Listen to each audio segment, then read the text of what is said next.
اعوذ باللہ من الشیطان الرجیم بسم اللہ الرحمن الرحیم وَلْتَكُن مِّنكُمْ أُمَّةٌ يَدْعُونَ إِلَى الْخَيْرِ وَيَأْمُرُونَ بِالْمَعْرُوفِ وَيَنْهَوْنَ عَنِ الْمُنكَرِ وَأُولَٰئِكَ هُمُ الْمُفْلِحُونَ وَلَا تَكُونُوا كَالَّذِينَ تَفَرَّقُوا وَاخْتَلَفُوا مِن بَعْدِ مَا جَاءَهُمُ الْبَيِّنَاتُ وَأُولَٰئِكَ لَهُمْ عَذَابٌ عَظِيمٌ۔ یہ سورہ آل عمران کی دو آیتیں ہیں، 104 اور 105 نمبر۔ اس کے اندر دو گروہوں کا ذکر ہے، ایک کامیاب ہونے والا، نجات پانے والا، اور دوسرا ناکام ہونے والا اور عذاب عظیم کا مستحق ہونے والا۔ یہ بہت ہی قرآن کا اہم مضمون ہے۔ یہ انسان ہے، اس کو اللہ تعالیٰ نے اپنی بندگی کے لیے پیدا کیا ہے، بندگی کی آزمائش میں ڈالا گیا ہے۔ یا تو یہ کامیاب ہو جائے گا یا ناکام ہو جائے گا۔ کامیاب ہونے والے ایسے کامیاب ہوں گے کہ پھر کبھی ناکامی کا تصور نہیں ہے، اور ناکام ہونے والے ایسے مار گرائے جائیں گے کہ پھر کبھی وہ کامیاب نہیں ہو سکیں گے۔ تو آپ غور فرمائیں، کیا انسانیت کا اس سے بھی بڑا کوئی مسئلہ ہو سکتا ہے؟ ہزار مسائل ہیں آج لوگوں کے، بڑے بڑے دانشور ہیں، مفکر ہیں، صحافی ہیں، لیڈر ہیں، بڑے بڑے سمجھے جانے والے ایک ایک معاملے کے اوپر فیصلہ کن رائے رکھتے ہیں، لیکن اس مسئلے کے اوپر جو سب سے بڑا مسئلہ ہے ان کا، اس کی طرف بہت کم لوگ ہیں جو توجہ دیتے ہیں۔ اور یہ قرآن کا مسئلہ ہر جگہ قرآن کے اندر الحمدللہ سے لے کر والناس تک یہ ایک ہی مسئلہ ہے کہ تمہارا ایک معبود ہے، تم اللہ کے بندے ہو اور تم امتحان میں ڈالے گئے ہو، اور امتحان بندگی کی آزمائش ہے، اور اس کے علاوہ کوئی اور مسئلہ نہیں۔ یہ مضمون جو اس سے پہلے آیات آ رہی ہے اس میں بھی یہی بات بتائی جا رہی ہے کہ ایمانداروں، تم نے ایمان کا راستہ اختیار کیا ہے۔ کفر و شرک کے اس ماحول کے اندر ایک صدا لگائی گئی کہ لوگوں اپنے رب کے اوپر ایمان لے آؤ، تم ایمان لے آئے ہو، خوش قسمت ہو، اب اس کے اوپر جم جاؤ، استقامت دکھاؤ، تب تمہارے لیے خوشخبریاں سنانے والے فرشتے آئیں گے۔ اور بتایا گیا کہ اگر تم اہل کتاب کے اس گروہ کی، یہ جو کافر اور مشرک ہو چکے، کبھی کسی دور میں یہ بھی بڑی چہتی امت تھی، انسانوں کے اوپر ان کو اللہ نے فضیلت دی تھی، عالمین کے اوپر ایمان کی وجہ سے، توحید کی وجہ سے، اور پھر جب یہ آہستہ آہستہ مشرک بنے ہیں، پھر اللہ نے ان کو مارا ہے، اور اب یہ جلتے ہیں کہ وہی چیز جو کبھی ان کے پاس تھی اب تمہارے پاس آ گئی ہے، اور مسلمانوں اگر تم ان کی طرف جاؤ گے تو یاد رکھنا یہ تمہیں پھر پھیر دیں گے کفر کی طرف ایمان کے بعد۔ اور اگر ایسا معاملہ ہو گیا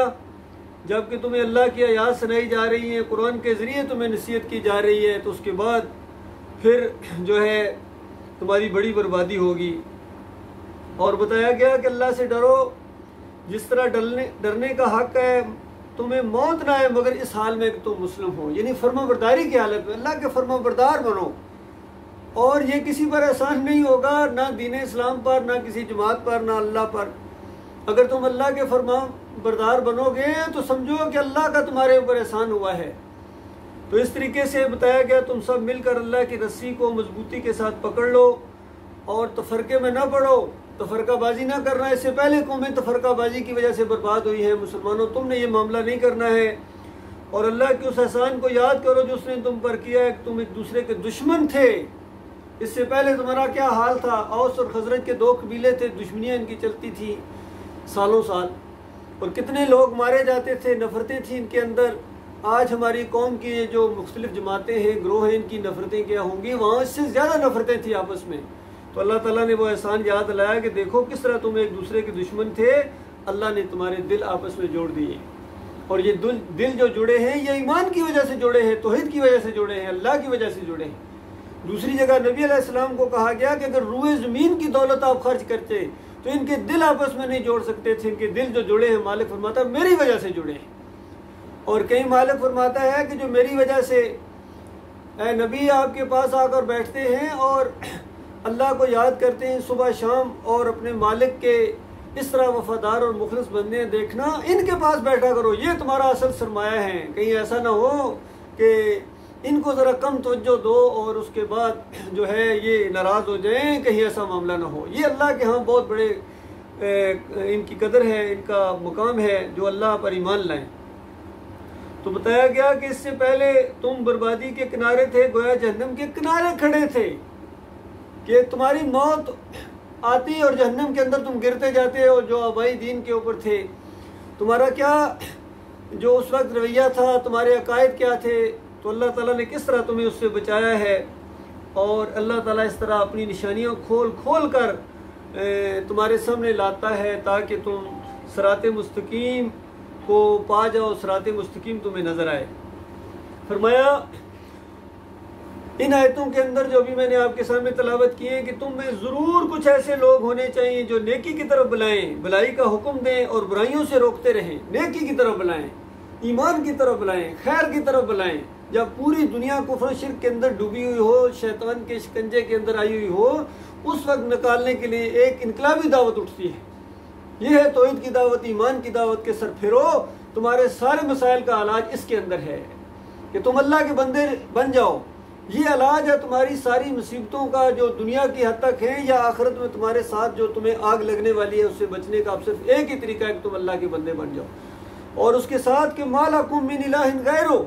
اس کے علاوہ کسی اور کا تمہارے اوپر ذرہ برابر کوئی احسان نہیں ہے۔ کسی اور کی بندگی نہ کرنا، کسی اور کو داتا نہ کہنا، دستگیر نہ کہنا، مشکل کشا نہ کہنا، اجد روا نہ کہنا،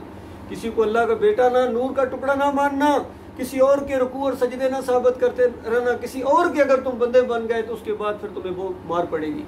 تو لہٰذا سب سے یہ ضروری چیز ہے، پہلی بات جو ہوتی ہے وہ یہی ہے کہ یہ شرک جو سب سے بڑی برائی ہے اس سے روکا جائے اور ایمان کی طرف۔ فرمایا یہ جو لوگ یہ کام کریں گے تو وہ ہیں صحیح معنوں میں فلاح پانے والے، نجات پانے والے، یہ ہیں، ان کے حصے میں نجات آئے گی، جنت کی بہاریں ان کا انتظار کر رہی ہیں۔ اور جو یہ کام نہ کریں وہ گویا کامیاب نہیں ہوں گے۔ فرمایا ان لوگوں کی طرح نہ ہو جانا، دیکھیں انگلی رکھ کے نشاندہی کی گئی ہے، ان لوگوں کی طرح نہ ہو جانا جو فرقوں میں بٹ گئے اور کھلی کھلی واضح ہدایت پانے کے بعد پھر اختلاف میں مبتلا ہوئے۔ یہ نہیں کہ مسئلہ سمجھ نہیں آ رہا تھا، علم نہیں تھا، مالک فرماتا ہے علم آنے کے بعد، اور دوسری جگہ فرمایا بغیم بینہم، آپس میں ضد کی وجہ سے، علم آنے کے بعد ضد کی وجہ سے انہوں نے ٹکڑے کیے، اختلاف کیے، فرقے بنے ہیں۔ تو فرمایا تم ان لوگوں کی طرح نہ ہو جانا جو اس طرح واضح اور کھلی ہدایات پانے کے بعد پھر اختلافات میں مبتلا ہوئے، اور فرمایا جنہوں نے یہ روش اختیار کی وہ اس روز سخت عذاب کے اندر مبتلا ہو، سخت عذاب کے اندر۔ اندازہ لگائیے کوئی ڈراوا ان کے اوپر کام نہیں کرتا ہے، قرآنی آیات پڑھ پڑھ کے ان کو نصیحت کی جائے، اور اللہ کے ڈراوے، جہنم کی آگ کا خطرہ کہ دیکھو یہ جو جس راستے پر تم چل پڑے ہو، یہ پوری قوم چل پڑی ہے، جس طرح اصحاب کہف نے کہا تھا یہ ہماری پوری قوم کو کیا ہو گیا ہے کہ اللہ کو چھوڑ کر، زمین و آسمان کے مالک کو چھوڑ کر انہوں نے اور معبود بنا لیے ہیں اور اس پر کوئی دلیل بھی نہیں لاتے۔ تو آج پوری زمین کے اوپر انہوں نے یہ کفر و شرک جو بھر دیا ہے، کوئی اللہ کا بیٹا بنائے ہوئے ہے، کوئی اللہ کی ذات کا ٹکڑا، نور من نور اللہ کا، کوئی وحدت الوجود، کوئی وحدت الشہود کے عقیدے لے کے، کوئی حلول کے چکر میں پڑا ہوا ہے کہ اللہ اندر آ جاتا ہے، حل ہو جاتا ہے، کوئی اللہ کے علاوہ دوسروں کو داتا کہتا ہے، کوئی دستگیر کہتا ہے، کوئی مشکل کشا کہتا ہے، کوئی حاجت روا کہتا ہے۔ بالکل وہی ماحول بنا ہوا ہے جو مشرکین مکہ کا تھا، یا ابراہیم اغثنی، یا لات بابا، یا منات بابا، یا اللہ ان کی وجہ سے دے، ان کے وسیلے سے دے، ہماری ان کے آگے، ان کی اللہ کے آگے۔ تو یہ ساری چیزیں جو جن سے منع کیا جاتا تھا آج بھی ہماری اس آخری امت کے اندر ان سے زیادہ آ گئی ہیں۔ وہ تو مشکل اور مصیبت میں جب پھنستے تھے تب اللہ کو خالص پکارتے تھے، لیکن بعد میں شرک کرتے تھے۔ یہ مشکل اور مصیبت میں پھنسنے سے پہلے بھی اللہ کے علاوہ دوسروں کو پکارتے ہیں اور بعد میں بھی دوسروں کو پکارتے ہیں۔ تو بتایا گیا یہ وہ لوگ ہیں جن کے لیے عذاب علیم اللہ تعالیٰ نے عذاب عظیم تیار کر کے رکھا ہوا ہے، اور جب ان لوگوں کو جو ہے اس جہنم کی آگ کے اندر پیش کیا جائے گا، ان کے منہ کالے ہوں گے، ایسی کلونس ان کے اوپر چھائی ہوئی ہوگی جس طرح بنی سری ہوتی ہے کالی، اس طرح ان کی شکلیں ہوں گی، اور اس وقت ان کو کہا جائے گا ایمان کی نعمت پانے کے بعد پھر تم کافر ہو گئے تھے،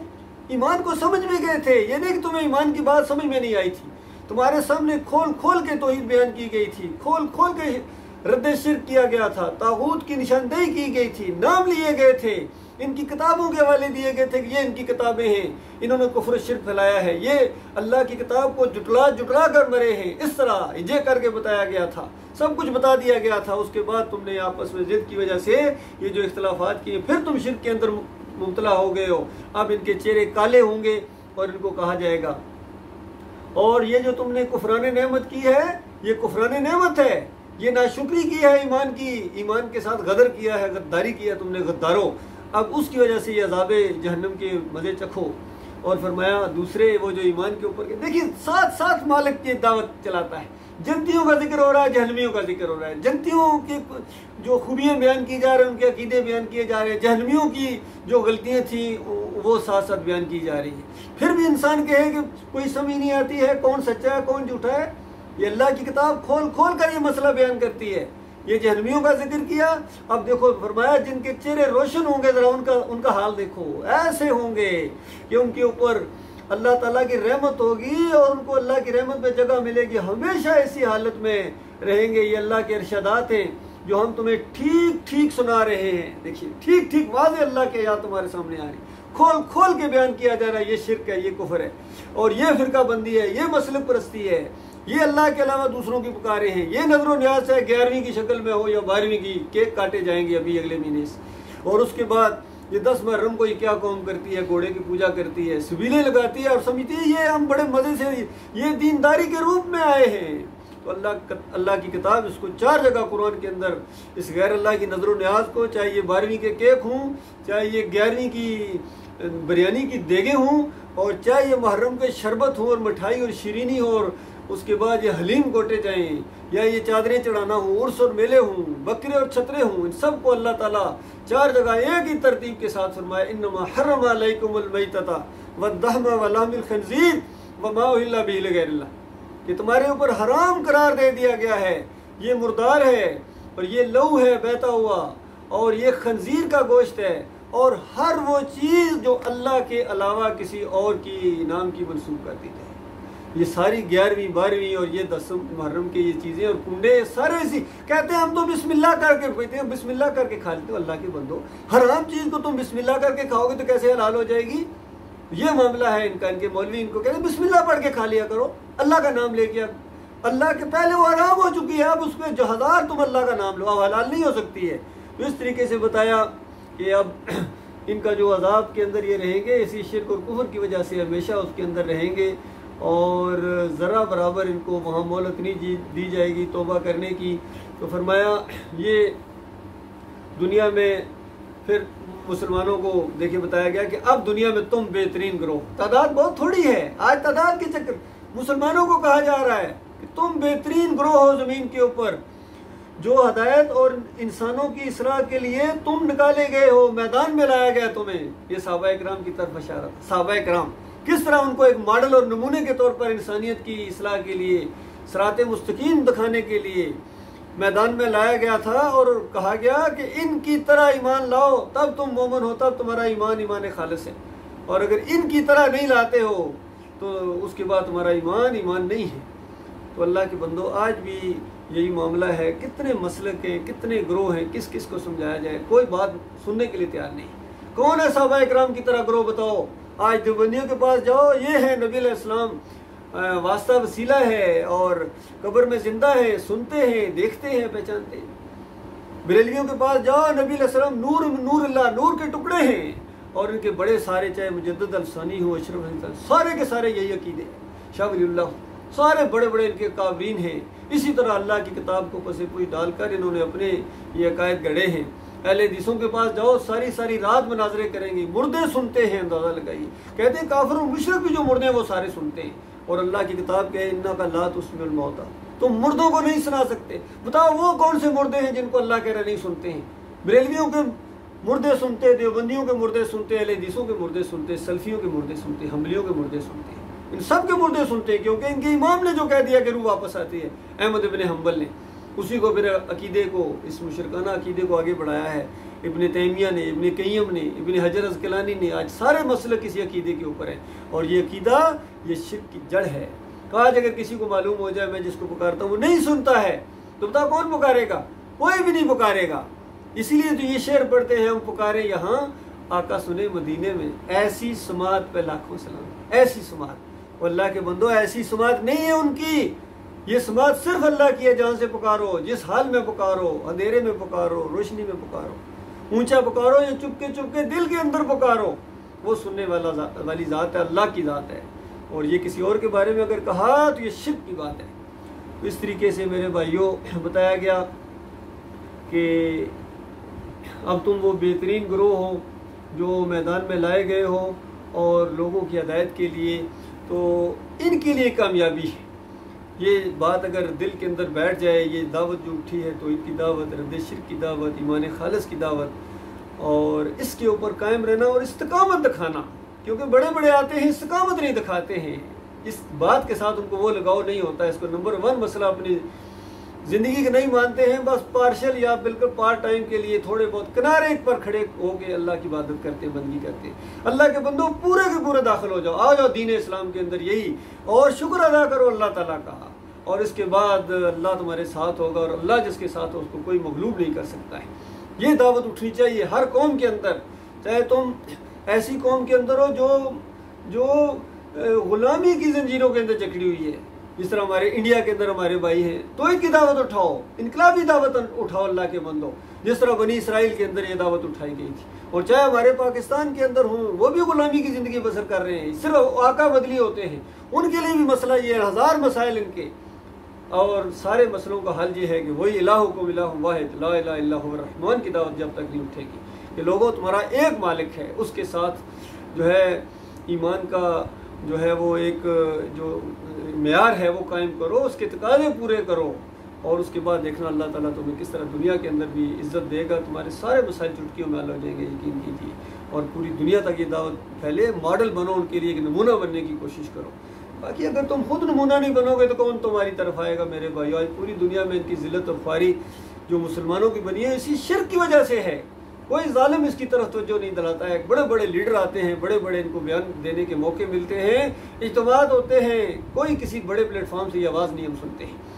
جو اصل چیز ہے، قرآن کی اصل دعوت ہے۔ تو بہرحال ہم جتنا ہمارے سے ہو سکے ہم یہ معاملہ کرنے کی کوشش کرتے ہیں، اور یہ جو کچھ ہو رہا ہے یہ بھی اللہ کی توفیق سے، یقین کیجیے ہمارا اس میں وہ نہیں ہے، یہ اللہ کی توفیق کی وجہ سے، مالک نے جو قائم رکھا ہوا ہے یہ بھی اسی کی توفیق کی وجہ سے، اور اللہ سے بڑی امیدیں ہیں، مالک اس دعوت کو اور آگے بڑھائے گا، مخلص اور باصلاحیت ساتھی ہمارے بنیں گے انشاءاللہ، جو ہم سے زیادہ انشاءاللہ اس دعوت کو لے کر آگے بڑھیں گے۔ یہ سوشل میڈیا کا دور ہے، ہر طریقے سے اس دعوت کو پھیلاؤ میرے بھائیوں، واٹس ایپ ہے، یوٹیوب ہے، انسٹاگرام ہے، یا یہ جتنے بھی ہیں، یہ فیس بک ہے، جہاں جہاں تک یہ بات پہنچے، اور بات پہنچ رہی ہے، یہ نظریاتی دعوت ہے، پہلے لوگوں کے ذہن بن رہے ہیں، توحید کی طرف لوگوں کا رخ ہو رہا ہے، اور اس سے پہلے اگر لوگ اس دعوت کو اٹھاتے تو کتنا دیکھیے بات کہاں سے کہاں تک چلی جاتی، یا جنہوں نے اٹھائی تھی وہ قائم رہتے، دوبارہ شرک میں نہ جاتے تو بات کہاں سے کہاں چلی جاتی۔ تو یہ معاملہ ہے، اللہ کے بندو استقامت دکھاؤ، اس سے اللہ سے فریادیں کرو اور اللہ کا شکر ادا کرو کہ مالک نے آپ کو اس راستے پر ڈالا ہے۔ اقول قولی ھذا استغفر اللہ لی ولکم ولسائر المسلمین۔